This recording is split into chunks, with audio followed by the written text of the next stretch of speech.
Gale nearly got a flick on that. Can he put it into the path of Patterline? He's thinking about going himself. Patterline and Latapay! Oh, that's a wonderful goal! Now on to Benjamin. Just holding off him. Benjamin twisting, turning, that's It's Liam Henderson to deliver. David Gray has scored. Yes, hello, we are back and welcome back to Down the Slope. Hope you've enjoyed that little intro video. If you didn't enjoy it, tell us and we'll can it for all future episodes. We have a full house for the first time as we look forward to the start of domestic football starting again for the Hibs, but we do have a small matter of a European tie on Thursday night. Liam, how does it feel to be joined by YouTube royalty in our vloggers extraordinaires, Craig and Harry? Aye, Craig and Harry are Thogden and Thogdad, as I'm going to know them from now on. It's funny, I was watching Sam North put a new video, I can't remember, it was yesterday or the day before, and I was thinking, see, if you took classes off Harry, does bear a striking resemblance to Sam North, eh? You could maybe just, two up-and-comers having a very interesting journalistic career loosely linked to football, I do think there's the similarities between the two are striking. Do you think that Harry and Craig could learn from Sam, or do you think Sam should be, taking some classes? Oh no, Harry and Craig all the way. Sam South, as I'm going to know Harry from now on. I was going to say Sean South, but that might be a wee bit too close to the nose. Harry, Craig, you obviously enjoyed the trip over to Denmark last week. The vlog that we referenced has been a massive success. It's went in at sort of one of our most watched videos, I think, maybe behind our episode with Joe Newell. Do you want to just give us a brief summary of what anyone that's not seen could expect from that? I'll kick off. I took 2 planes to go and see Dylan Levitt play football in a different country, and I was extremely satisfied with my decision. Sadly, I actually went on a 20-minute rant about how Dylan Levitt was the best player on earth, but Craig thought it might have been a bit much for the video. But no, in all seriousness, it was such a good time. The atmosphere from like the walk into the stadium, the first 60 minutes of the game, obviously a bit of squeaky bum time towards the end, but the atmosphere for the first 60 minutes was phenomenal. Like, I know we've not been shy on getting on Block 7's back a few times, but I do think that the atmosphere they helped generate at the game was spectacular. Like, very good trip. Very good, very, very good. You were asking what people can expect in the video, and it's just a wee bit of a taster of what we experienced in the sort of. I keep saying fan zone like I'm some sort of American journalist here or something, but no, it was good. It was a very good atmosphere. No trouble, nothing like that at all. It was good to see. It was all just good fun. Was it? Has it wet the whistle for some more vlog content for either of you? Is it something that you're going to be hitting us with regularly, or? I feel like there might be another one coming. It would seem a shame not to do another one. I've got to admit that I was very, very uncomfortable the first time round doing it, and I can't claim much credit at all because Harry did take the bulk of the work there on that one. He'd done a fantastic job, it's got to be said. And I do have to say, there was one moment where I thought it would just be a nice thing to just like chuck Craig the mic and get him to randomly say something, and you would have thought I'd thrown a bomb towards him or something. He absolutely shot himself. What am I supposed to say, Harry? But again, we cut that bit out the video. It was really fun. If we end up getting away to the next one, me and Craig have booked refundable flights in case the Oslo trip does happen. So fingers crossed we can do the business Thursday. Liam, not to hang up on the vlog too much, we'll actually talk about football going forward, but I don't know, do you think you'll feature in any vlogs going forward that feels maybe a smidgen out of your comfort zone? Maybe a tad, but you never know. I think if there's a European away day and you get enough pints down me, I'll pretty much do anything, as you all can well attest. So, goodness knows, I dread to think what can be captured on a GoPro or whatever technology it is we're using. You'd be less Hibs. That'd be full into the impressions non-stop on YouTube for a 3-hour stream. Yeah, look, we had a slight issue with like monetization before we posted it because of like a 10-second audio clip. I think if Liam got it after one too many Guinness, it'd be other problems that were causing us with YouTube. But look, let's very briefly talk about the game. Everyone's digested the game. It's Monday. It happened on Thursday, but Jamie McGrath obviously put us into an early lead, and Hibs performed admirably, coming away with a 1-1 draw. Harry, you've already mentioned watching Dylan Levitt play. Was there anyone else in particular that sort of stood out or surprised you in the game? I'll give you 3 other names, but I'll be very quick. One, I need to stop doubting Jordan Smith. I think he's proven himself to be more than good enough to be Hibs number 1. I think he's just consistently been good. I know he's had like a mistake here and there, but every keeper does at this level. I just think he's really good and deserves a lot of credit, more than I've been giving him of late anyway. Secondly, I'm sorry to steal him because I'm sure he'll get credit from someone else as well, but Mulligan I thought was brilliant. Everything that we'd kind of sung his praises for that we were expecting, just energetic. There was one point he picked the ball upon the edge of their box and he skinned 2 players and he put a like unbelievable ball in, and it was just like a yard behind. I think it was Boyle. It was just one of those things. Another day it would have been amazing. And then the last one, just because he doesn't seem to get credit anymore because he's a consistent 8 out of 10 every week. Rocky was brilliant. Rocky is so fucking good, and he just doesn't get credit because he's just so consistently good now. I'll let you have the floor as well, but those were my 4 key guys. Liam, watching at home as we both were, especially in the first half, I thought Kieran Bowie actually put in a power of work up the top end of the pitch, and maybe as he tired and the team tired in the second half, we probably struggled to get out a lot as much. But was there anyone else outside day players or anything in particular that you took away from the game? Nah, not too much more to highlight. I suppose the one surprising inclusion, or if you can call it, maybe it wasn't a surprise, but was Jordan Obita playing when Nicky Cadden was our Player of the Year last season. I think it made obviously quite a lot of sense in terms of we've probably covered a few times that Jordan Obita probably gets into the team for the sort of defensive aspect, or at least people's perception of the defensive aspect. I do think, given that they are such a team that maybe to an extent like us focus on set pieces so much, you maybe go with him because he's probably 5 or 6 inches taller than Nicky Cadden as well. I think that's a factor. But I thought he had a very good game. And actually Warren O'Hora as well, because I think that is the other one that people maybe had some doubts about him.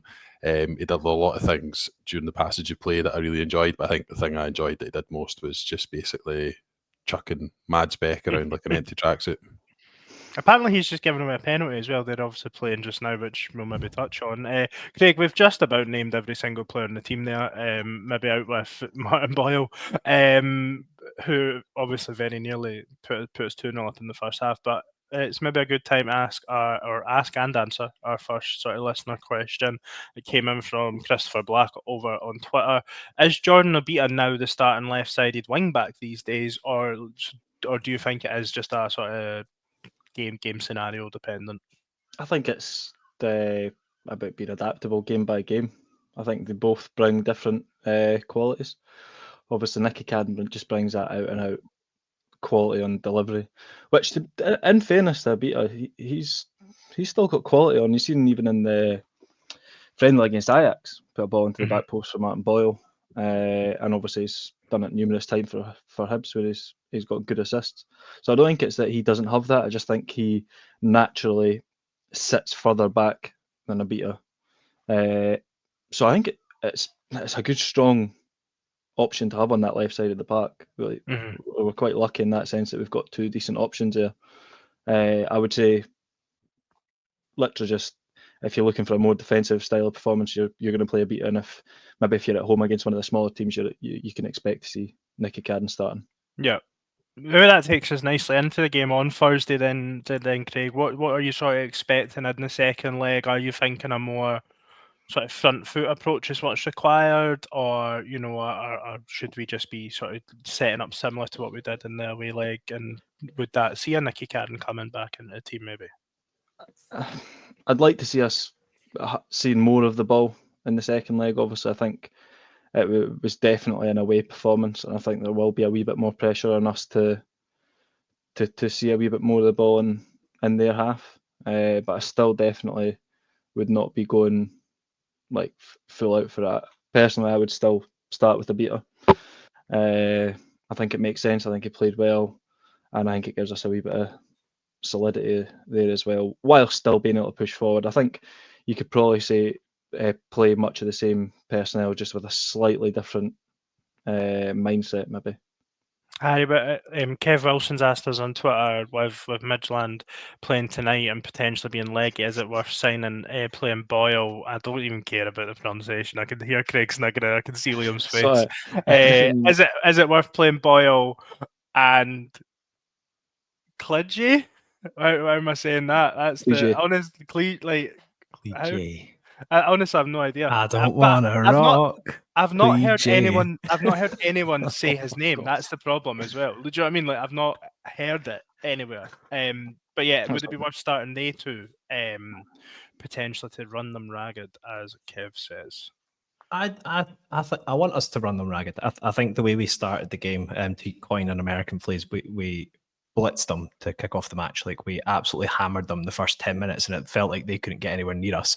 And I think we can do that with Bowie. Like I think launching balls up to him getting stuck into their defenders, that big flimsy boy that O'Hara was chucking about like a carrier bag.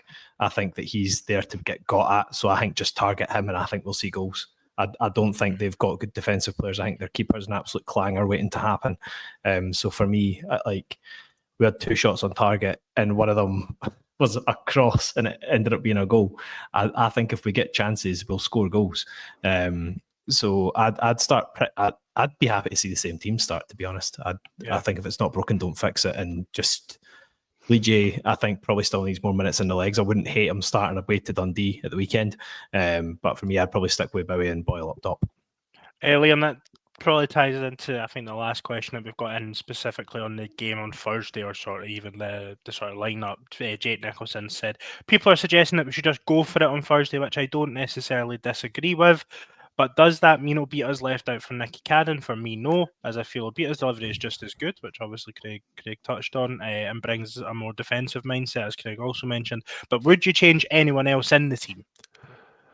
No, I would probably go with the same team, but I'd disagree with Jake. I wouldn't go for it on Thursday. I think going for it against a team like that is naive, to be honest. I think in a game like that, I think where Midland's weakness is from what we've seen, both in our game and those of us who watched the Dens game last week, is they are susceptible to that ball in behind. And in order to get that ball in behind, you have to invite them onto you to a certain extent. They didn't, to me, look like a great side when they were faced with a team that could hold its shape and defend the numbers. I think the fans are going to want us to go for it on Thursday because that's natural, a home game. But I think there is a certain amount of pragmatism required in European football. This is a Champions League level team that we're playing. This isn't Motherwell, with all due respect to Motherwell. Yeah, the I don't know if we should look anything into the game that they're just wrapping up as we're recording just now. They've won the game 6-2.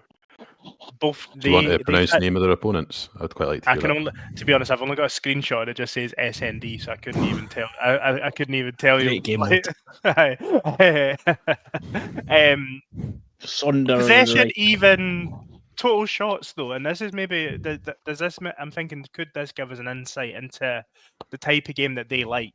So they had 19 shots. The opposition had 20. You know what I mean? Like it feels to me that they want a game to turn into that sort of basketball sort of style end-to-end game, whereas I think what we've seen, at least for the first hour last week, was that Hibs ultimately did frustrate them. And I think when we tired and maybe our outball dropped a little bit, that's where they probably got a little bit more dominance and maybe started to cause us problems. And then in the end of the game, I think even after they scored, it did.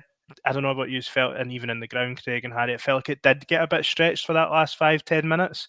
And that was probably the only point in the game that I was actually worried, which in turn makes me think, yeah, we probably should just sit in this week. Joe, like, but naturally, Craig, 20-odd thousand Hibs fans, like, is that naturally going to force the players into playing front foot football? I think it will force us to come out a wee bit more. Just that sort of at home feeling. But I've got to agree, I didn't actually, for all the possession they had, a lot of it was side to side and like sort of across us. There was nothing really that was, it would be difficult to get behind us. We were sitting that deep, but there was nothing really that happened that really worried me. They had that one chance with Mbabu where it's flashed across the box and he's got a leg on it straight at Smith. Other than that, I didn't really feel under too much pressure. Like I say, it was a lot of possession, but not really much end product. Yeah. Them scoring 6 goals tonight, I think it was actually perfect timing for what Liam was talking about in terms of you don't want to get lulled into a false sense of security with a side like this and think, oh, just because we've defended well for one game, we can just go for it. Like, they will punish us if we're too open at the back and we leave massive spaces for them in behind. They will punish us. So I think a certain degree of caution is definitely needed. It does show as though there is ultimately they are conceding goals. Yeah, and that's five goals they've conceded in their 2 league games, obviously. So they are absolutely there to be got at. Liam, in terms of big European nights at Easter Road, where would you rank this one? Do you think as you're looking ahead? Ask to me the after the game. I don't think it's really fair. Sorry, you put the agenda together pose, and it was pose on that there. question. Sorry, but I just think it's certainly got the potential to be the biggest game since the AK Athens. But right now it's certainly no bigger than, I don't know, the Luzerne game, I suppose. It has got the potential to be a massive night. It would be probably the biggest European scalp we've taken, I would say, in my lifetime, if we were to beat them. Yeah, I would think. I mean, they were a point away from. I mean, let's get right. I mean, they are a fake plastic club. They're not a serious club. They were formed 20-something years ago. You know, the merger of 2 teams, I think that is an absolute embarrassment. You know, and they're a team who essentially have got very little in the way of, you know, support. They're bringing how many people over? 100, 150? I think it's supposedly like 82 or something. That is absolutely pitiful. You know, I mean, they're basically, you know, a sort of a fan base probably about the size of Dunfermline Athletic. Like, you know, they just happen to have obviously Moneyball billionaire owners, so they're not a big club. I'd love to see us see us knock them out for that reason. Don't really like plastic football clubs. So get them in the bin. Is it the potential of what lies ahead, Harry, in the next round in each competition that makes this maybe feel even bigger as well, regardless of the sort of scalp that would or wouldn't be? You know, obviously Partizan Belgrade is what sort of looks like it awaits in the Conference League third round, which would be a very different atmosphere to sort of Scandinavian football to go away there, or another trip back up to that part of the world this time to play Fredrikstad if we were to progress in the Europa League. You know, that was an incredibly long question. It really wasn't. You lost it. Mate, yeah, that was. But trying to answer it, I think because me and Craig were talking about it on the way. Like, I think the fact that, like, the reason it doesn't feel as big a scalp to me is they don't really have the name value, as Liam was kind of touching on there. They don't really have the history, like, to actually make it that big a game. But as you say, like, obviously don't want to underestimate Fredrikstad, but going into that game, I would see them as like equivalent to maybe Motherwell. Like, they won the cup last year, which is obviously massive for them. Congrats on that and all that fun stuff. But they're like 8th in the Norwegian league. Like, I don't see Scottish football as far behind the Norwegian league in the way that I'd see, like, this game is a difficult game on Thursday. But if we get through it, then we've got a really, really good chance of guaranteed group stage football. So the reason, as you say, yeah, I agree. The reason it's so big is because... So you did follow the question. I did, mate, but it's because you started with a question and you then ended up adding like 2 minutes worth of words. But yeah, we got there in the end. Craig, I'm just going to ask you in a nicer way. What is the potential of what feels like a very winnable tie to then guarantee group stage football? Is that what's really egging this up? Yes, absolutely. 100%. That's makes a massive difference knowing that if you get through, you've got a fairly winnable tie coming up after that. So as opposed to maybe, obviously Liam was pointing to earlier when we beat Luzerne. Was it Luzerne and then straight into Villa? Aye. Yeah. So when you're winning that one, you kind of know that you're going to get a bit of a pumping afterwards.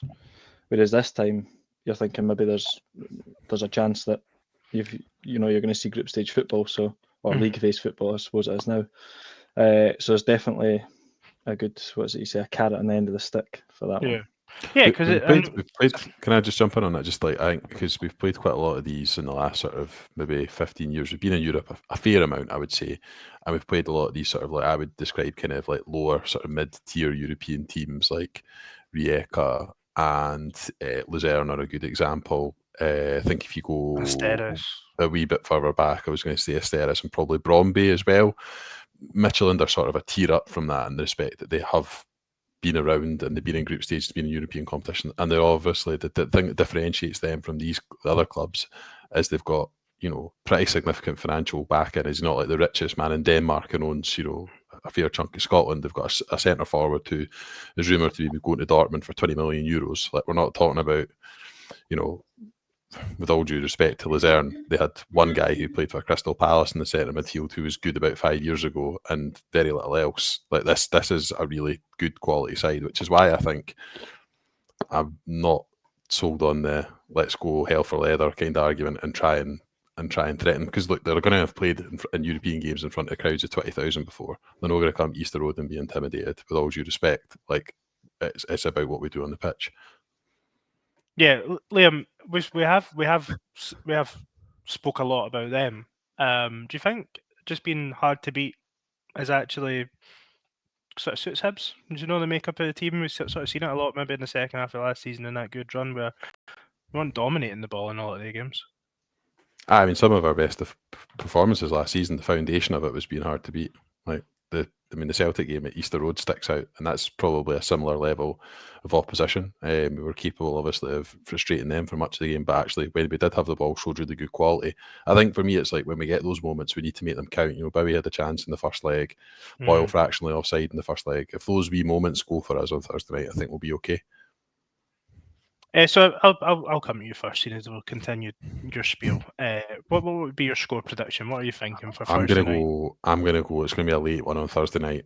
I'm gonna go Hibs on penalties. Oh, Craig. I'm going to go with the extra game tax for them. I think we need to keep it tight for the first 75, and I think we'll nick a goal with 5 minutes left. 1-0 Hibs. Oh, clean sheet. Harry. I think we're going to start the game by absolutely hammering them, and then I think they're going to be ready for it after we score and be like, oh, we can chill if they're going to let us off. Then we'll hammer them even more. We'll be 2-0 up in 20 minutes. They'll capitulate. 4-1 Hibs, won the cabbage. Interesting. Given the fact that we've seen that they are pretty vulnerable at the back, I think there is goals in this game. I don't think it's going to be 1-0 like sort of Craig suggests. I think it's going to finish 3-2 Hibs in extra time. I think Hibs will win the game in extra time. 2-2 and then a winner in extra time. That would be my guess. Any other business for the game on Thursday night? Back to Easter Road. Anyone further comment before we briefly talk about the exciting stuff of the Scottish League Cup second round? Nah, I just think it's going to be a really good night on Thursday night. Like I mean, biggest Hibs home crowd in 40 years. I think I'm right in saying. I mean, it is quite something. It's going to be whatever happens, I think it's going to be very atmospheric. I just hope that, given the number of people that have obviously parted with their hard earned to go, I just really hope that we get a good outcome, because the impact of winning a game like this cannot be understated in terms of it cannot be overstated. Sorry, cannot be overstated in terms of its importance about the feeling around the club. Give us a bit of sun as well. I want a wee bit of sun, shots and short sleeves. That's what I want.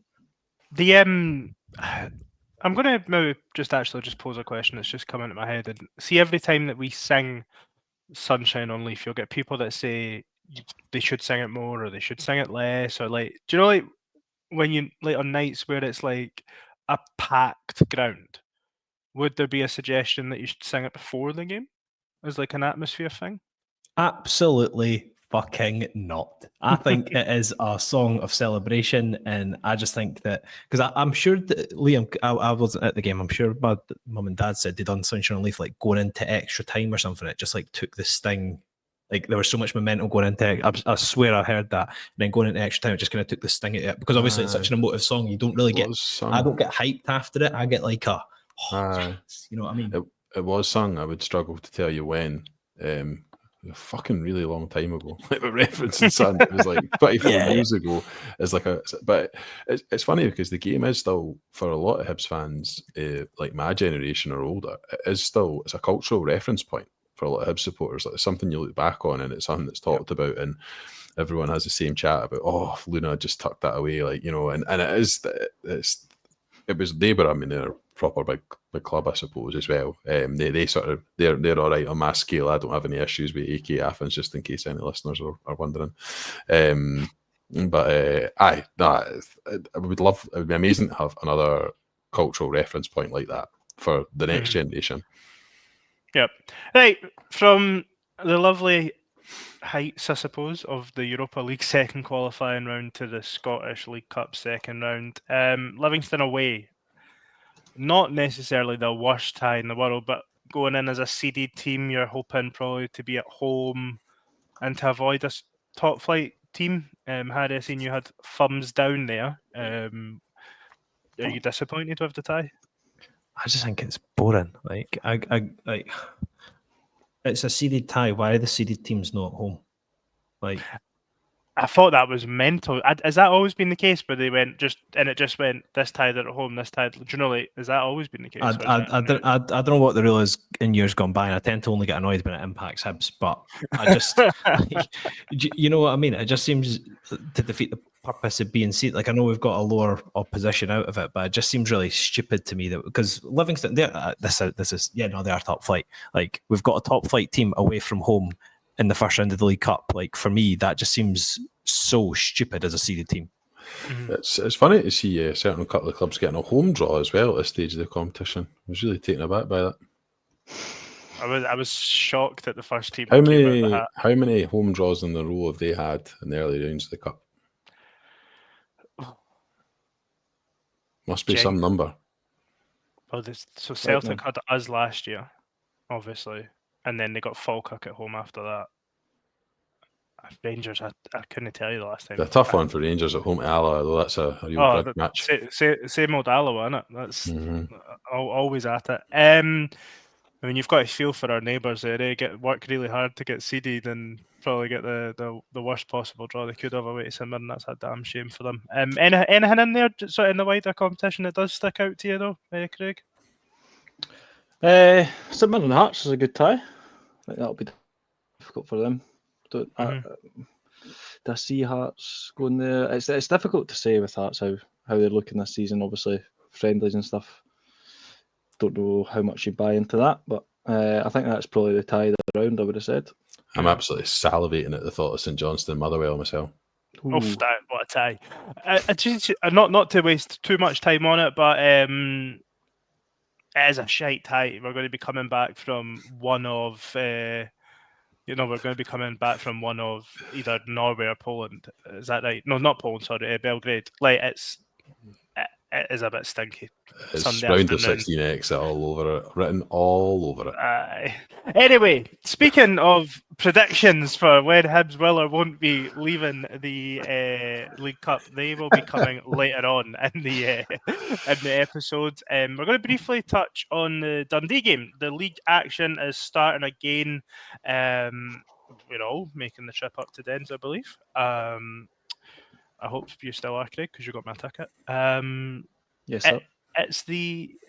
We're returning to the scene of the crime. We're returning to the part of the world where we probably last didn't feel good about Hibs.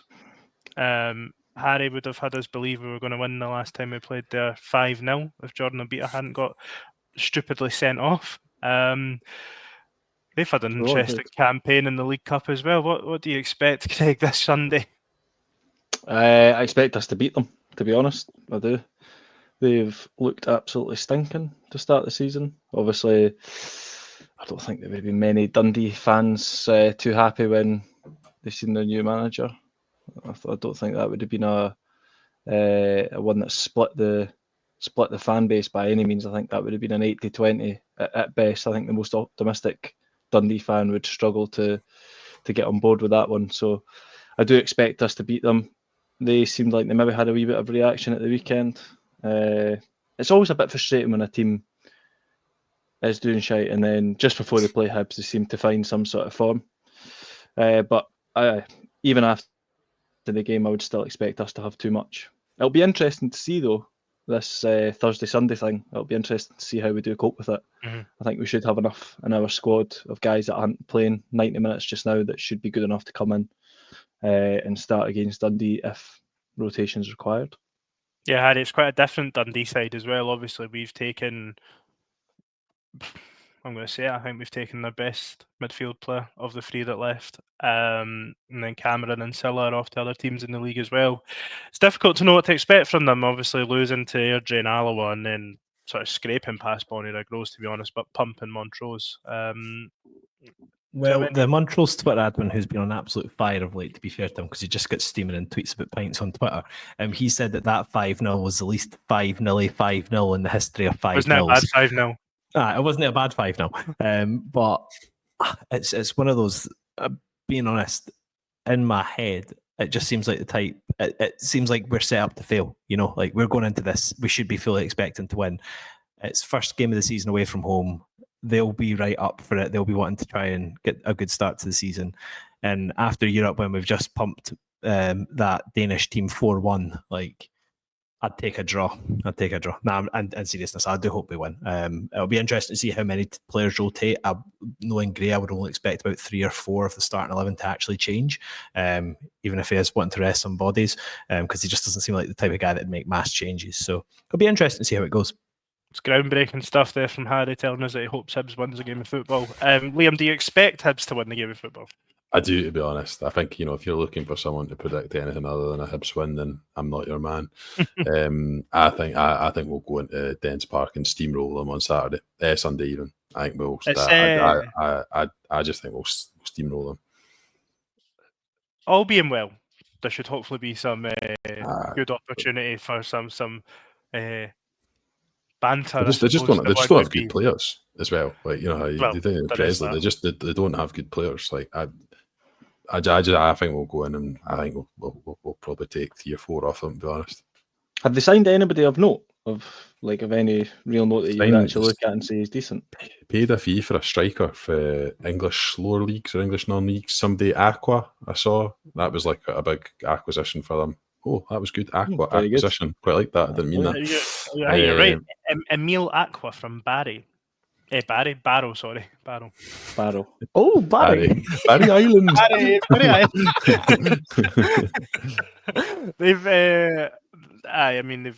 They've done the sort of usual Scottish Premiership, lower to mid-table churn of players, to be honest. Looking at out with that, I don't think there's much to be screaming about. Dr. Dre, Harry, he's now a Dundee player. I'm just looking here. Simon Murray obviously is a threat. Simon Murray does carry a threat, and he's probably one that we should show some respect to, but also probably, and by the same token, not show him too much respect. But I'm just not having them defensively. They were dreadful last season, and they're going to start with Clark Robertson and the boy Billy Cometio, who had an absolute nuke at Easter Road. Was that last season or the season before? Nah, they're not good. Last season, I think that might be two of the 3 played alongside Shaughnessy in the 4-0 game at Easter Road as well. So anyhow, season predictions time. It is our favourite time of the year. We will be revisiting these like we did last year. Sort of coming out the transfer window a month in. Could see Harry's sort of face there when I said it's our favourite time of the year, but I guessed it was our favourite time of the year because we do a pretty damn good job of then casting them up for the next 10 months whilst the season progresses. We will start off with, where will Hibernian Football Club finish in the Scottish Premiership this season? Harry, you're at the top of my screen, so I will come to you first. I'll just be boring. I'll say third. Won the cabbage back-to-back, bitches. It's boring. Honestly, you're hopeful Hibs win games, and it's boring when we finish third. Craig, league finish? I am going to go for an isolated 4th. Okay, so can you just would you explain isolated fourth? I do. So I think we'll be a good few points off a third and a good few points off a fifth. So I think we'll be fourth for a lot, like sort of the last 10 games. I don't think we'll be in danger of dropping or rising. Okay. I'm not committing to who's third and fifth though. I then That show is up. cowardly behaviour. Cowardly behaviour, Craig. I show up next on my on the list here, so I do apologise, Liam. You're last. I am actually in line with Craig for where I think Hibs will finish this year. I think we'll finish fourth, and the reason for that is I actually think that we are going to progress in Europe to the group stages, and I think fourth place would then be, if I'm being honest, a real success story. I think if you play group stage football and finish fourth, I think it's the best that anyone has done with group stage football as well. So yeah, that's what I'm going with. Liam? I'm going to side with Harry. I'm going to go a very boring and functional third place finish. Is that like a Jack Ross third? Is that what a boring and functional third is? I think this season we'll do a better job of beating some of the shite in the league. So, St Johnstone and Ross County, where we dropped quite a few points last season, for example. I know neither of those two are in the league, but I do think your Livingston, Falkirk, all the dross, Motherwell, Dundee down the bottom. I think we'll see off more of those teams than we did last season. I think we'll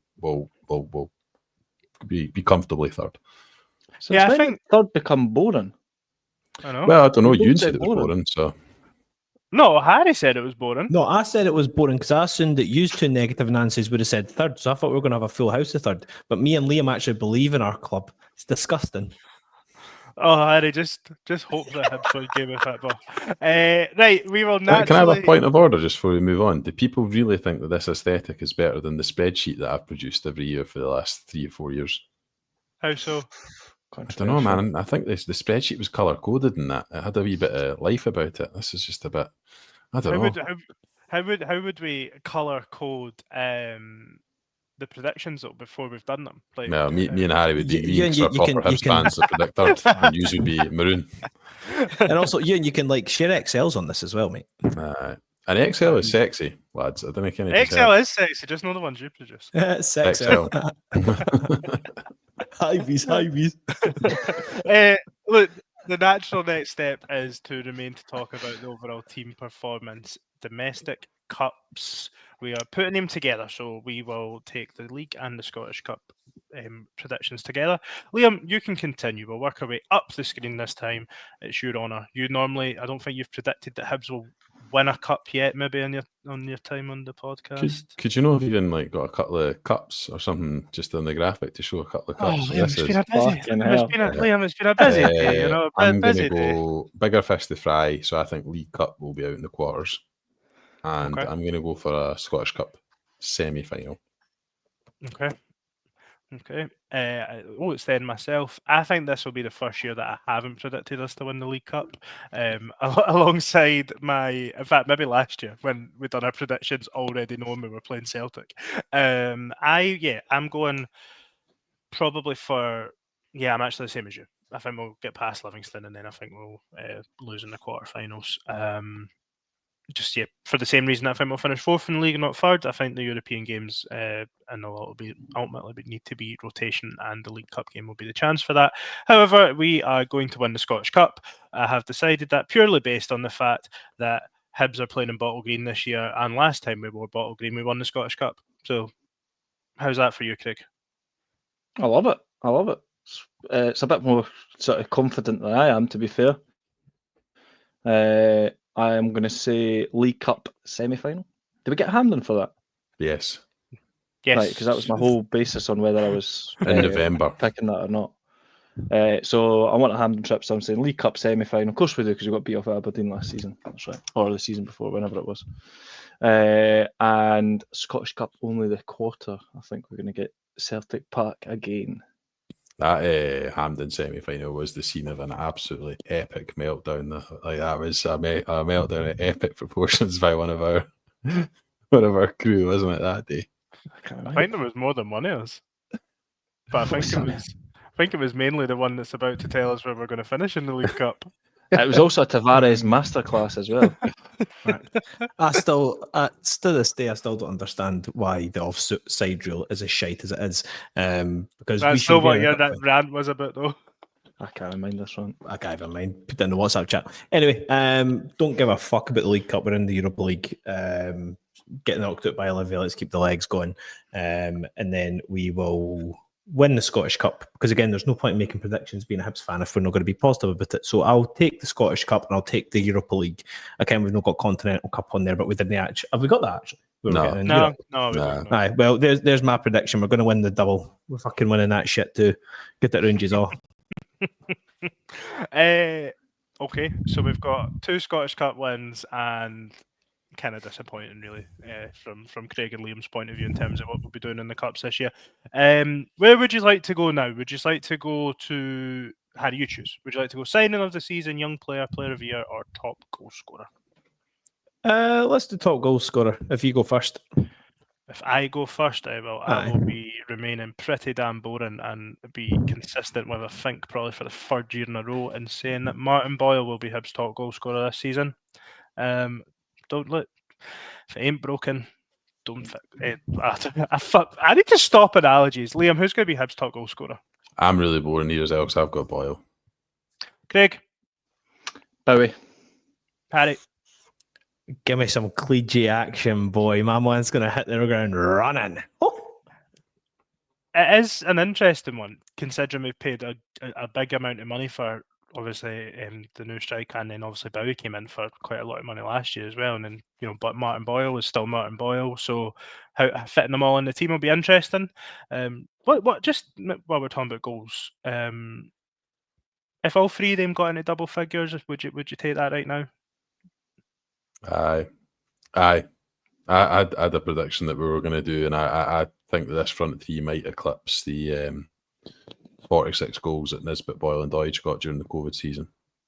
Right, okay, yeah. And a lot of that was stat padding in the League Cup that they did, so I think it's much harder for this group to do it, but I think this group could do it. I could see a scenario in which each of them got to 15, thereabouts. Especially if you've got European games out, like if Exactly. And you've got teams like Dundee in the league as well. Mm-hmm. Harry, Craig, Jink, all 3 of them will hit double figures this year. Tell you what, we'll be doing well if we do get three forwards on 15 goals, because I really fancy a lot of the other parts of our team to contribute with goals as well. You've got McGrath. I fancy Levitt for a few as well. Just I'm getting visions of Celtic at home, mind when he sort of hit that side volley into the bottom corner, like goals like that, and he does like a wee curly whirly from the edge of the box. So, well, I'm going to just throw another. I'm going to throw another curveball prediction at you, while we're talking about goals. Who will be our sort of top goal scoring non-centre forward striker role? So if you take out the 3 mentioned and Ellie Yuan, who do you think will be our top goal scorer? I'm going to run in and say Josh Mulligan. Jamie McGrath, absolute nap. Jamie McGrath, of course. And probably by some distance as well. Mm-hmm. I was going to say Jamie McGrath, but I'm actually going to hit out with something different here. Junior Hoylett. I think he's going to nick a goal a lot of times he comes off the bench. Okay. Honestly, this is Beige Opinion podcast, man. Rocky Bashiri's hitting fucking 10 this year. Do you know what just really sticks out in my head is Mulligan's just eagerness to get to the box on Thursday night, and his eagerness to get a shot away. He got in the half turn and he got a good shot. I really enjoyed seeing that. Craig, Harry got to choose top goal scorer. Where would you like to go next? Player of the year, young player of the year, or signing of the season? Let's go signing of the season. And who do you have? I've got Josh Mulligan. Okay. Do you want to give any context? Just pure athleticism. I think he's going to be absolutely all over the gaff. And I think of the new signings. I was thinking about it earlier. I'm not counting Rocky as a new signing, even though as he technically is, isn't it? Because his contract expired and then obviously we've signed him. So I'm not counting him as a new signing. And out of Mulligan, McGrath and Salinger, is that who with the new ones? I'm fancying Mulligan for the most impact. Maybe not numbers, but most impact. Okay. And I think Mulligan's probably the one so far that you think maybe in the future might look the best as well. Probably got the most chance to be sort of making our money back and then profit as well. Liam, who do you think will be our signing of the season? Jamie McGrath. Coupled with his scoring exploits being the best of the rest. I think Mulligan, in terms of over the piece, would potentially go on to be the best signing when you look at it in a retrospective. Yeah. I think if we're talking about this season, I think Jamie McGrath is probably the one who I think will have the most impact. It's either Jamie McGrath or it's Josh Mulligan at the moment, isn't it? You know, you have to say based on the mood music, but there is still 4 or 5 weeks left of the transfer window. There is probably a couple of potential signings that might fit into this category that would. Well, that's what I was just jump up the list. I'm glad you said that. And given that Harry's been slagging us off for being so basic, I got the impression that he might have been running in here to say that Nectar Triantis will be our signing of the season, or someone that we've not yet signed will be our signing of the season. So you can't do that, Harry. Who's your signing of the season? Guys, there's times to be boring and there's times not to be boring. This is a time not to be boring. We've just broken our transfer record. Cliche is going to be the signing of the season because he's also going to be the top goal scorer of the season. Come on, boys. Head screwed on. What impact do you think he has to have in a relative sense for him to be signing the season? Because there's obviously a transfer record. So for me, he has to do a lot more to be signing the season because it's relative, isn't it?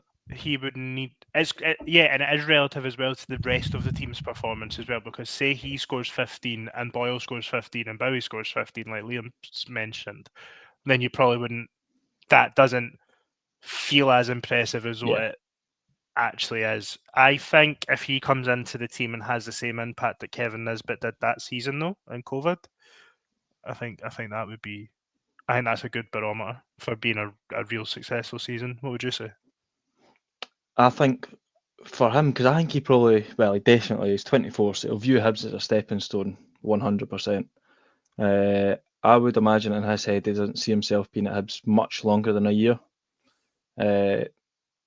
So I'm looking for a big impact in his first year, as I'm sure he will be as well. Hit us with a number. Hit us with a number 18. 18. Is that a short number or not? 18 league goals. 18 that's league a big goals. number. That is a big number. Liam, do you want to get involved in that chat then? I mean, he hasn't scored more than 12 goals in a season up until this point in his career, so it is quite a big ask. I really like the profile of the player. I think he'll be good for us, but I think any nomination for signing the season is going to be hit with a tax of how much money he cost. Jamie McGrath was on a free. Josh Mulligan's, a tribunal fee, so they'll get a little bit. They'll get a little bit of wiggle room, I suppose.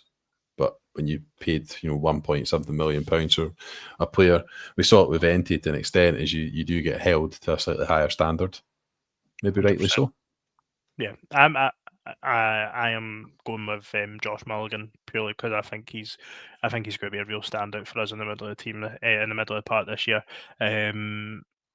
If I'm being honest, much to the detriment of one of, if not still, my favourite Hibs player, Joe Newell, and the current club captain.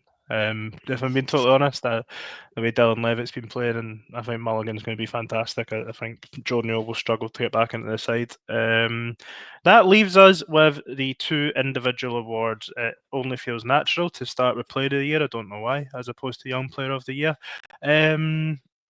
Have I went first yet? I don't know. I'll give my Player of the Year, and my Player of the Year is going to be none other than Martin Boyle. He's going to be my top goal scorer. Top goal scorers generally win these things. He'll hit 100 goals for Hibs this season. Didn't even factor in that would have been his 100th goal on Thursday, the offside one, which is that was a shame. But yeah, Martin Boyle, Player of the Year, top goal scorer, European group stage football, Scottish Cup winner for the second time. Contract doesn't get renewed, goes and lives the life in Australia. That's how it's ending. Liam, who's your Player of the Year? Nothing to add because I'm just going to say the same player, Martin Boyle. Harry's going to be absolutely outraged at the same takes.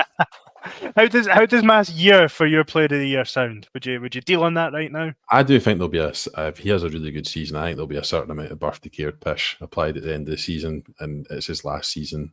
He'll get that for that reason, but he'll get it because he's probably had a really good season as well. He was probably written off by some of us around about this time last year, if I remember correctly. And he came back last season, proved how pivotal a player he is. I think he'll have a good season. Not sure was it 19 and 11 he got last season. Not sure he'll quite reach those numbers, just given a lot of that did come in the sort of League Cup. But I do think, if we do get into the European group stages, his pace is going to be so pivotal in some of those away games in particular that he'll score goals. He'll score goals for us in that competition. Yeah, 20 and 11 last year, with 3 goals and 4 assists coming in the 5 League Cup ties that we played.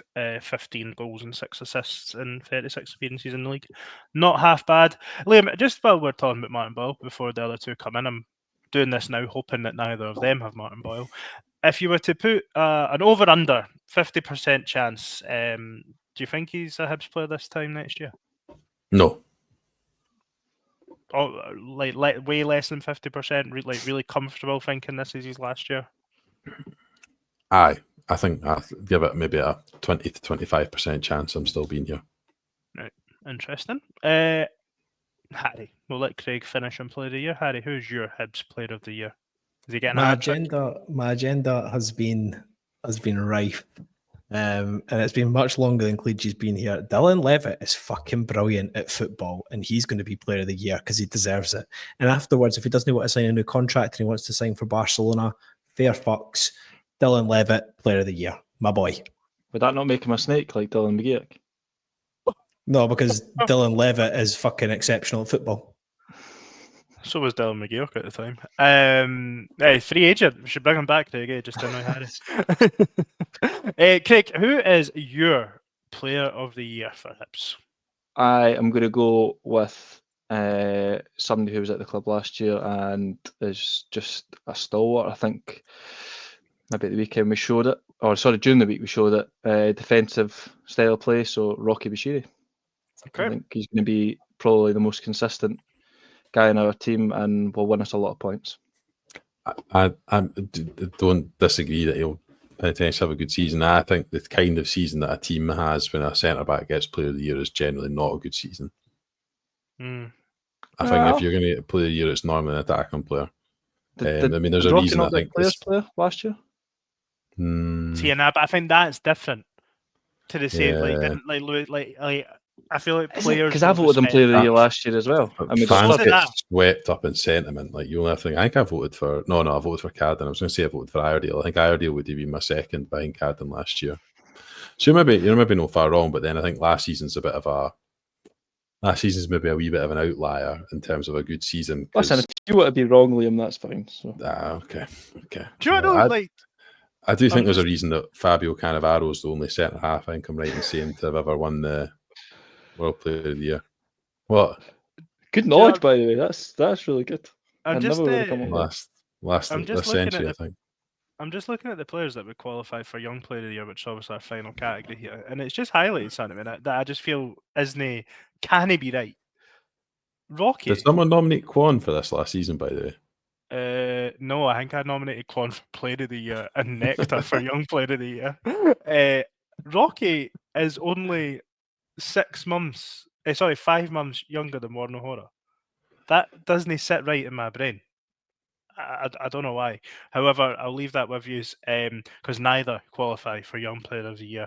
The rules for Young Player of the Year are, as we record, they must be 23 or younger. Going off FootMob squad, the options are Murray Johnson, Kanayo Megwa, Josh Mulligan, Kieran Bowie, Rudy, and that's it. No Josh Campbell this year.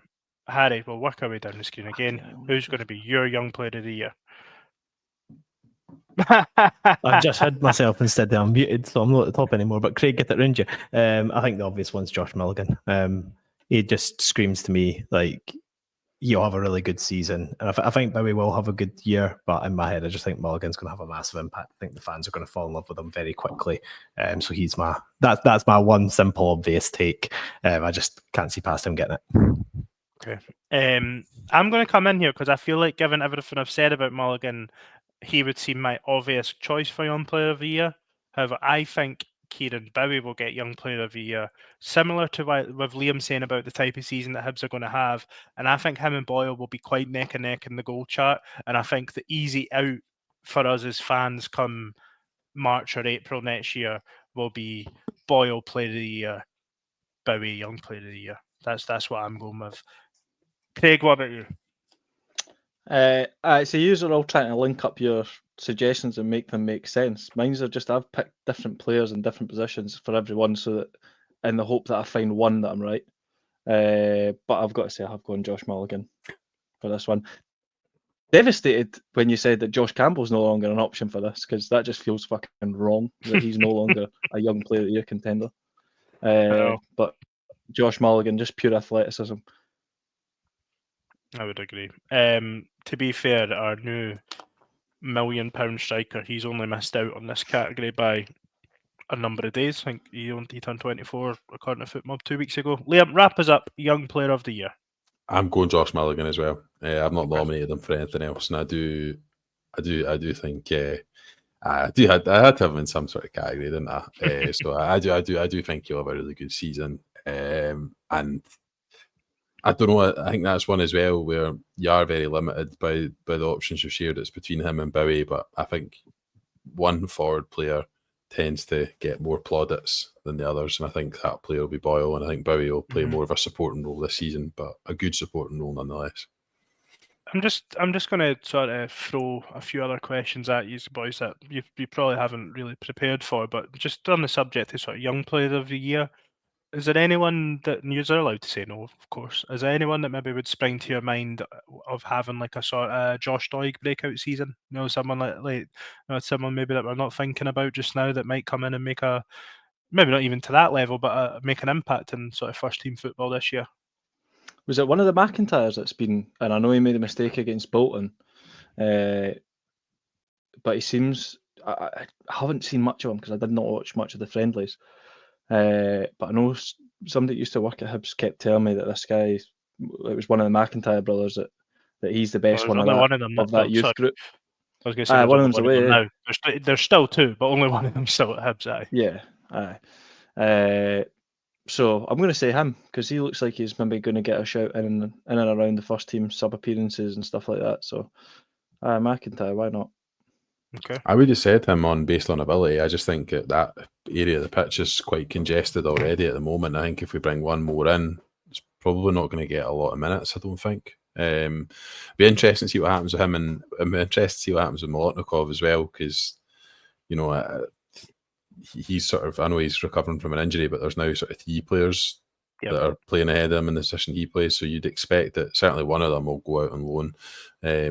But he had a good loan at Kelty Hearts, Jacob McIntyre, by all accounts. I think he got a couple of Man of the Match awards and scored a double in one of the games. So I don't think he's a million miles away from it, certainly. And he's still only, I think I'm right in saying, let's have a look now, still only 19, so doesn't turn 20 till January. So there's time yet. Yeah, Harry, anyone that you think might sort of step up this year, even if they're not a young player, someone that maybe like Rocky last year, nobody thought that he would come in and make the impact he did. Yeah, I was just going to say, I think from Molotnikov's perspective, he seems to be spending a lot of time with John Yule, like just based off the clips of them recovering together. So I think if anything, that will bode well for him. Obviously, as you say, John Yule's a senior figure. He's got a lot of experience. So I hope that when he comes back, we can find minutes. If we get through to group stage, I think there'll be a lot of rotation in the team, even if it's just 30 minutes here and there, and hopefully he can force his way in. So Molotnikov would be the kind of... I'm trying to think of, is there any squad players that could potentially make the impact? I don't know. Alsana Mane, maybe? Yeah, I think to be fair, in the limited minutes he's played, he's looked all right. I know in the friendlies, some people were thinking he looked okay. But apart from that, there's not really anybody. And speaking of... One last one I was going to say, sorry. I was actually thinking earlier, it's just refreshing that we didn't have anyone that's absolutely terrible at football at the club. Like Adewati just throwing it McCurdy. But you know what I mean? Like there's just no players that you like actually think they're just not very good at football anymore. It's good squads management, like, and Yeah. you know, some credit unfortunately has to go to Mr. Malcolm Mackay, because the turnaround in the squad from this last summer to this summer, you know, we're going from a place last summer, even in October, November, where we wanted to bin 3/4 of the team, to now being in a place in July where we're saying things like there's nobody here who's terrible that we really want off the books. I think that's it does show good squad management. We've done a better job, I think, of moving players on, and I think we've hopefully signed fairly well. I know that can all change through a season, right? It only takes one player to have like 5 or 6 bad games and they're like, oh, get him out, Sharon, but hopefully not. I did want to ask you one more question. It was just a prediction that we'd done over the last couple of years that we didn't note down for this year. But maybe given what you're saying about the squad, that might not be something that would be entirely obvious. It was a hot topic last year around most improved player. Now, obviously, Jordan Obita was Craig's shout to be our most improved player, having been player of the year the year before. I don't think I was wrong. To be honest with you, he did. I think there's an argument to say in the games he played last year, he actually was better than his first season. Maybe the bar was lower, but anyone immediately spring to your minds for a most improved player this year? It's got to be player of the year, Dylan Levitt. He's just gonna cook, guys. He's simply going to become Chef Levitt, and he's just going to cook. Okay, Liam, anyone? I do think Alassane Mane, because is the bar. You know, he didn't really make many appearances. The bar's fairly low. I do also think potentially Warren O'Hora. I do think there's a consensus that he might struggle at right centre back in a 3, but I don't know. I think it's just a lot of it in that position depends on what's in front of you, both from a central midfield perspective and as a wing back. And I don't think he's played a huge amount of football in a back 3 from what I understand before he came to Hibs, so there is a positional change there for him. I also think if he gets a run in the team, I know he wasn't bad last season at all, but I do think, you know, if he was to cut out some of the errors that he made, you know, over the course of last season, Jordan Smith, I know that sounds quite mental when, you know, we're on the sort of the hype that he's had, but I remain to be convinced that he'll be a starting goalkeeper throughout the season. I think it's probably quite unlikely that he'll play, you know, more than sort of 60-70% of games. Well, look, Craig, unless you've got anything burning that you want to scream out for most improved this year, like you did last year, Megwa. Okay. Can folk see on that one? I don't know what you think. Can folk get off his back a wee bit? Like, a lot of people get really wound up about him making appearances and, like, you know, in pre-season games and stuff like that. Like, he's a young guy who's come through. I know he's not, you know, from Edinburgh or whatever, but you know, he's come through the academy at Hibs. He's done fairly well on one of his loan spells, and then had a fairly mediocre loan spell. People just seem to be baying for blood every time his name's mentioned. Like, folk were raging that he came on against Midtjylland, and I know he did let that winger down the outside of him, but other than that, he didn't do a whole lot wrong. I don't know, just feels like he's a 21-year-old boy, man. Like, fucking, I think the times are good. Like, this isn't the shite that we were being served up under Montgomery, where, you know, we had an axe to grind. Things are good. Yeah. Just off the lad, he's back. I can't moan when he comes on that. I'm like, fucking just get winded in. I didn't see any of that, and I mean, to be fair, but on last week's podcast, I was pretty vocal on the fact that if he played 15 times for us, I think that means we're in a pretty bad, like this season, that means we're in a pretty bad place. Like, and not a bad place, but just I don't want us to have to be in a position where he's only there now because Miller's injured, and I just don't see it.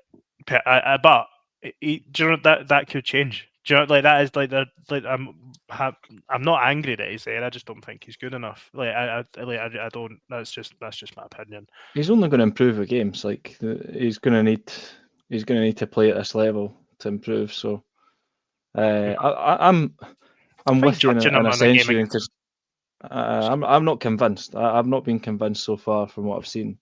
But I definitely want to see more.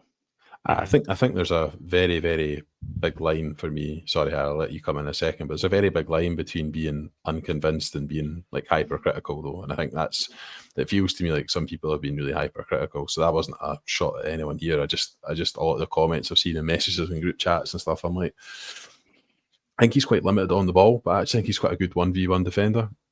Like, I think there'll be games where he'll be absolutely fine in a back three. I would have wanted to see him starting every week, probably not, but I think there's games he'd be absolutely fine. There's plenty of players and plenty of people at the club who do rate him, so kind of trust their view a wee bit more than people have maybe seen him for 50 minutes here or there in friendlies. Very valid, very valid. Harry, did you have anything to touch on in there? Or? I was just going to be a fanny. I was just going to say we should get a testimonial for him against Partick Thistle and see if we can win back the Testimonial Cup from Hearts, because they've obviously been boasted about that this week. Well, look, boys, before I let you go, we do just have a couple of questions that didn't really fit in anywhere else in the episode. A couple of these are probably regurgitating sort of what we've done over the last couple of weeks, so we can maybe just brush over them a little bit. So JK 1976 in spot, where do we still need to strengthen, and can you think of any names that would fill these gaps? And then the other question is, if not Giannis, then we need to be moving on to get another midfielder in before the next round in Europe to give us a better chance of progress. So one, Giannis maybe looks less likely, I don't know. Do we need to get someone in that area of the pitch and anywhere else? I know there was an article that came out from the infamous Scott Burns at the weekend about the wage rise that Giannis got. But did we not already know that? And that's not really nothing. Must have known that. That would have been any news to us. So you'd have to have a pretty shite agent to know have made the teams that were interested. I'm aware of that until now. I don't know that changes much, and we want him bad enough that while we still think there's a sniff, we're going to be there looking for him. So I trust. It's bizarre saying that, because I remember actually start of last year saying that I didn't have any trust, but I feel like a wee bit of trust has come back now in the board and in Malky and Gavin Stewart and all that we'll leave when the time's right. We'll have I'm guessing they'll have some sort of timeline in mind for how long to wait on him. So I trust that we're going to do well there. Well, I'm gonna, unless anyone has any individual names, and Liam, you're not allowed to say roaring hell, that you would like to throw out at me, I'm gonna let you have the final word, Harry, to answer Billy King of the North's question, and we're going to take you back 4 days. Rate the limbs for the Hibs goal over in Denmark. Mate, it's unfortunate because the limbs for the second goal were better than the fucking limbs for the first goal. Because essentially what happened was, as soon as they scored, I do the thing I immediately always do these days, and I look at the linesman. His flag's fucking waving about the place. I'm like, fuck me. Then he starts running towards the centre circle, and I'm like, Craig, yeah, fucker, we've scored. Because I went into the pitch, we couldn't fucking tell what was going on. But we did go. I would say, I know, like when we actually clicked, it was fucking quality. But when Boyle scored, because it was such a long time, when you're on the ground and it feels like it's taken like 30 seconds from to score. It was one of those ones. So when he actually had the composure to put it in, we were all convinced. But it was just, honestly, I just wish you could have been there for that atmosphere. Like, it was literally, because there wasn't any, like, there were seats, but it was like standing. So every single person was stood on their seat the whole time. It was just mental. It was so much fun, man. It was so good. So fucking good. Hopefully more of that on Thursday that we can all enjoy, right? I've not come up with any names for you either, so I think we're giving Harry the last word. I've looked at football. Harry's looked at this before. Football transfers, when you do the thing that's players similar to Nektar Triantis, and who came up fifth top of the list was Lennon Miller, Motherwell. 10.4 million euros according to football transfers. Jesus. Similar players. One bill. Just do another share issue, Perry's. Could you just sign him for Bournemouth and just loan him to us for the season? There's a shout by European group stages on offer as well for him. Like another year development, bigger club. Seems to be going to Bologna, I think. Seems to be the chance. Oh, really? Fucking 8 million Scotsman over there, But do you see they can only have one at a time? So I'm happy for Motherwell if they get 8 million. It's obviously not good for us from a competitive standpoint, but I'm happy for them because I think that's what a player like him's worth. 100%. And sorry for a random tangent, but we're also talking about Serie A. You see that in Dundee or whatever his name is for Kilmarnock signed for Lecce. I've seen that. In the good one, Harry. Craig was smiling at that. Was it Josh Campbell no link for an Italian club last season or a couple of seasons ago as well? I do love that the Italian clubs are just keeping a wee eye on the Scottish Premiership. It makes me value. happy that like there's some like chain smoking 75-year-old Italian scout like watching Y Scout, watching Scottish games in between like taking a puff on his Marlborough Red. He's like, right, I'm going to stick on St Johnstone versus Ross County, and sits down. He's like, oh, boy, Hale up front for Ross County's handy. I could maybe get all the Wait, there's a Lecce scout just sitting in a wee cafe on the Friday night watching Kelly Livy and going, "Oh, that Ndaba boy, he's different gravy." Him.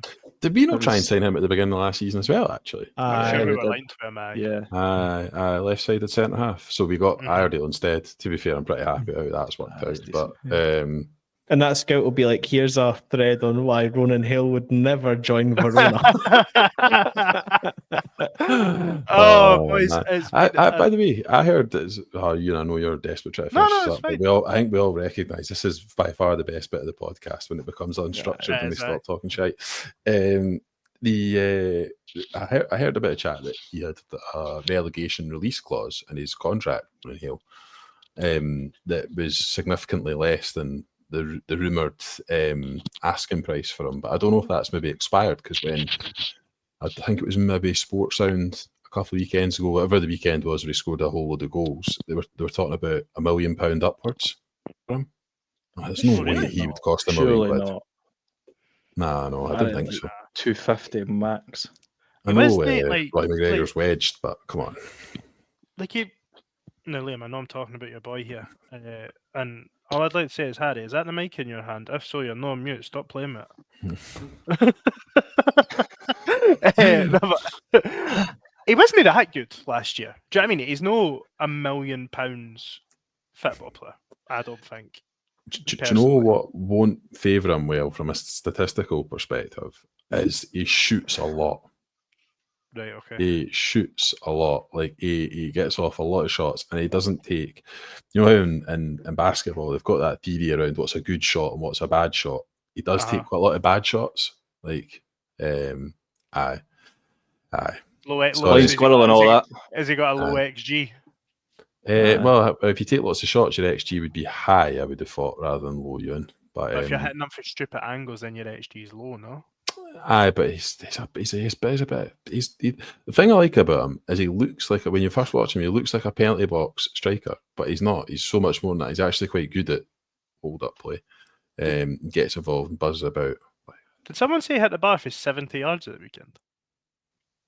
So I heard on the radio. That's what the boy on the radio said, that he's obviously taking a shot for inside his own half, and it's I've not seen it back, but it's flowing. He's trying to lob the keeper, I think, basically. Hit the bar, down onto the line, back up onto the bar, and then into the keeper's arms. Which is what Other a than theory, that, by the he's way. shite. Deez, what a theory. And Liam, I'm so sorry I'm having to expose you here. I actually reckon that Liam is Ronan Hale's best mate, and every single time Ronan Hale gets discussed on the podcast, Liam gets a tenner. So he's just up about fucking 100 quid. Eh? I'm his agent. I'm secretly his agent. I was Rory Payton's agent as well, and whoever else I pointed before that. Liam exposed. Ronan Hale's missus messaged Liam being like, go and just keep mentioning him, because mind that time you got Jake Doyle Hayes right, that someone's obviously listening and we need a Mate. We can't be staying up here. I've had more than just Jake Doyle Hayes, right? I think it's one of those though. If you what's the expression, you throw Throwing enough off shite at a wall. I was going to say throw enough darts at the board, but that kind of works as well, I suppose. But I don't have any other transfer chat for you, I'm afraid. It has been a weird window for him. Like, just maybe to bring this back on to a little bit of Hibs related stuff. It has been weird. Like the rumours haven't been massive, the signings have been good, and they've just kind of come out of the blue. I've been enjoying it though. But like, it's obviously we've had a competitive game now, but to be this at ease with Hibs going into the sort of first league game of the season, being 5-6 days away, it's probably not something that we felt for a couple of years. Really, we're normally screaming for something. I mind how fuming we were St Mirren away last year when the squad was as bad as it was and as patchy as it was. How raging we were after that. Who started that game? We said some very angry words that day on podcast, didn't we? Yeah. Mariah Welsh and Molotnikov started against St Mirren. Dylan Venti started because I remember him missing a sitter. Oh, fucking hell. To be fair, whenever Bursick started, we were essentially 2 men down. Harry, I walked into the game at Paisley before the ball had even been kicked, and I said, that keeper's shite. You went, no, I think he's close. Can we? One of Harry's belters for last season was when Jordan Smith had a bad game against Aberdeen. He was like, "Right, get Bursick back in goals." That's how bad it was, like lad. dying on the hill. He wanted Bursick back. Okay. Do you know the team? Oh. See, like out with the three players that still weren't here. Miller played right back, Marvin O'Hara at centre half, Obita at left back, Boyle right wing, Campbell at 10. Do you know what I mean? 75 minutes in, I don't want to talk about him getting Mate. pumped 3-0 off St Mirren, please. Mate, Please. Ken, the worst thing about that, and there was a lot of shit things about that day, but the worst thing about that day is we were stood together, and I remember genuinely being excited that Luke Amos was coming on, and he came on and played in the 10. He came on and played in the advanced position. And I turned to Liam and went, at least we've got a footballer in the park now, because we hadn't really seen Amos, so we didn't know what to make him. He was dreadful. I remember saying at half time, we've done really well here. Like, do you know what the one? Like, we've not played that well, but we look really strong and physical, and that we're not going to get bullied. Proceeded to concede. Was it 3 goals in the second half? Like, immediately after half time. Oh, good. It's nice to remember where you've come from, right? We're going back to Dens. Last time we were there, it was utter shite. But Hibs are fantastic now. It's been a fantastic summer. Summer is over. Hibs are back. We're going to win 2 games this week. We're going to be flying in Europe, and we're going to get off to a good start in the league. I think that will just about do us. We said Harry had the final call 5 minutes ago. Well, I'm having the final call now. Boys, thank you very much for joining me, and we will be back soon. Cheers. Monabs.